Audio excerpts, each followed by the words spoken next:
भगवद गीता के अध्याय 1 के 6 श्लोक में दुर्योधन पांडवों की सेना के अन्य शक्तिशाली योद्धाओं का वर्णन करता है। मन्युश्च विक्रांत उत्तमौजाश्च वीर्यवान सौभद्रो द्रौपदेयाश्च सर्व एव महारथाः।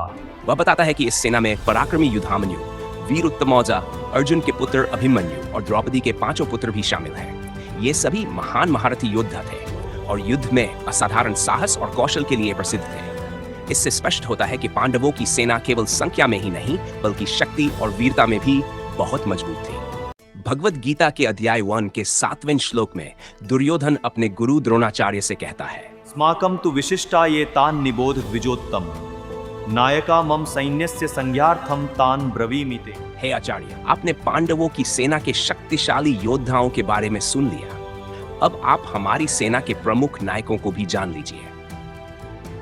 इसके बाद दुर्योधन अपनी सेना के महान योद्धाओं के नाम बताने वाला है जो कौरवों की ओर से युद्ध करने के लिए तैयार खड़े हैं। ये श्लोक हमें बताता है कि कुरुक्षेत्र का युद्ध दोनों पक्षों की शक्तिशाली सेनाओं के बीच होने वाला था। भगवद गीता के अध्याय 1 के 8वें श्लोक में दुर्योधन अपनी सेना के महान योद्धाओं के नाम बताता है। भवान भीष्मश्च कर्णश्च कृपश्च समितिञ्जय अश्वत्थामा विकर्णश्च सौमदत्तिस्तथैवच। वह अपने गुरु द्रोणाचार्य से कहता है कि हमारी सेना में आप स्वयं, भीष्म पितामह, महान योद्धा कर्ण, कृपाचार्य, अश्वत्थामा, विकर्ण और भूरिश्रवा जैसे पराक्रमी योद्धा मौजूद हैं। ये सभी योद्धा युद्ध कौशल और वीरता के लिए प्रसिद्ध थे। दुर्योधन इन महान योद्धाओं का नाम लेकर अपनी सेना की शक्ति और सामर्थ्य को दर्शाने की कोशिश करता है। भगवद गीता के अध्याय 1 के 9वें श्लोक में दुर्योधन अपनी सेना की शक्ति का और भी वर्णन करता है। अन्ये च बहवः शूरा मदर्थे त्यक्त जीविताः नाना शस्त्र प्रहरणाः सर्वे युद्ध विशारदाः। वह अपने गुरु द्रोणाचार्य से कहता है कि हमारी सेना में बहुत से ऐसे वीर योद्धा हैं जो मेरे लिए अपने प्राणों की भी चिंता नहीं करते।